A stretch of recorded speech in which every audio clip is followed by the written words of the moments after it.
What's up, SnEaKyNation? SnEaKy P here, back with all the news after week 1 of the preseason here in our San Francisco 49ers franchise, where the Niners picked up a loss against the Houston Texans. It was the preseason, so we saw a lot of good things from this Niner team. However, we saw a lot of bad things from this Niner team as well. Let's go back and take a look at some of the highlights from week 1. First off, Quentin Patton looking to get that number 2 receiver spot, making a big-time play against Jonathan Joseph and taking it to the house. Another standout player for the 49ers, rookie defensive lineman Ronald Blair, taken in the 5th round out of App State, forcing Savage outside the pocket, getting in on the sack, but he didn't stop there. He got pressure on Savage all day long. Now, Savage did have plenty of time. This was against backup offensive lineman, but there he is forcing the throw and then getting in on the run defense as well. Blair making plays all over. Another standout player from the offensive side, Aaron Burbridge, down the field, and he is gone, taking it to the house for a touchdown there.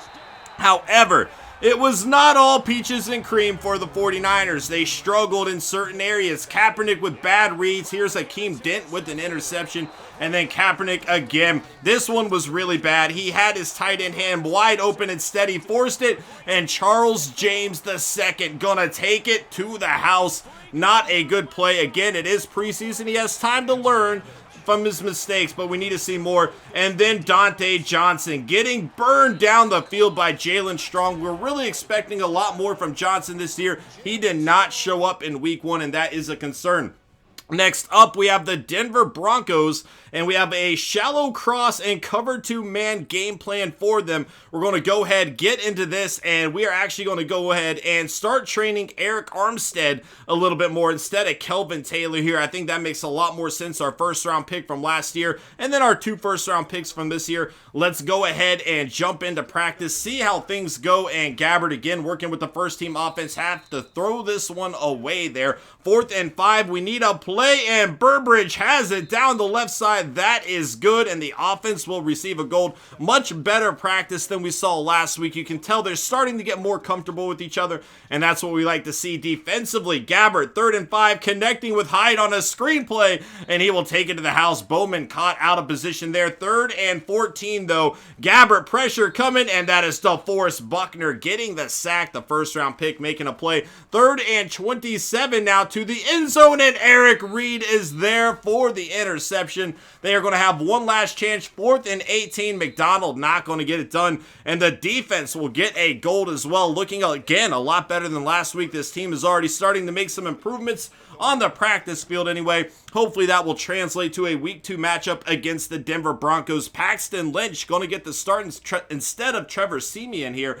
Interesting call, rolling with the rookie CJ Anderson and Thompson above Devontae Booker. Hopefully we get to see some of him. Andy Janovich going to be at fullback, the rookie from Nebraska. Demarius Thomas, Emmanuel Sanders, a great 1-2 punch with Ruben Randall there as well. And then Cody Latimer, never quite living up to expectations. Virgil Green, a great tight end for them there. Their offensive line has some issues. They like to say it's a little bit more improved than it was last year, but there are so many question marks along this offensive line. And then having them try to protect Paxton Lynch could be troublesome for the Broncos throughout the season. However, defensively, this team is stacked, and you see Mario Addison there. We are going to go in and look at that a bit further as a trade has taken place, but across the board defensively, they got playmakers everywhere, and it is going to be tough to move the ball against them, especially with our offense. We're going to have to rely a lot on the run game and maybe some short throws as we get down the field. But everywhere defensively, they just have guys that are going to step up, deliver hard hits, and make some big-time plays.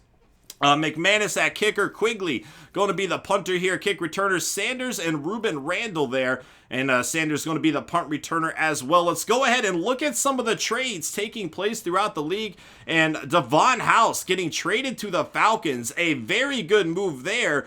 They did give up a lot, a 2nd, a 5th, and a 6th though, but interesting to see, trying to boost that defense. I don't blame them for making that move at all. And then here's the Mario Addison getting traded to the Broncos, a rare trade between 2 teams that just met in the Super Bowl, but both teams feel like they got a good deal there. Charles Sims III going to the Redskins, Jamison Crowder going to the Bucks, a 4th and a 5th, also heading to the Bucks there. Interesting move. Then the Falcons going ahead and trading Alford over to the Panthers after their other acquisition acquisition. Panthers trading a second-round pick to the Falcons. So Falcons making some decent moves here, getting a second-round pick from the house trade back. Good move there. Derek Marks going to the Titans here from the Jags, and then the Jags getting a second and a seventh from the Titans. So injuries. Tony Gerard Eddy, we saw him get injured in the preseason. He is out for 7 weeks. That is a big blow to our team. We definitely were relying on him for some depth. However, again, Ronald Blair's been looking pretty good. We're happy with that. We are going to make 2 signings here. We're going for Chris Owusu. We need some speed in our receiving core, and he can bring that. 6'2" height, 91 speed, has some history with the 49ers as well. We're also going to bring in Demetrius McCray. We need some more depth at cornerback. We're going to give him a shot. Neither of these guys are guaranteed to make the team. We're going to have to see how they do, and that is going to be it for this episode, guys. Thank you so much for watching. I hope you enjoyed, and I'll see you next time. Later.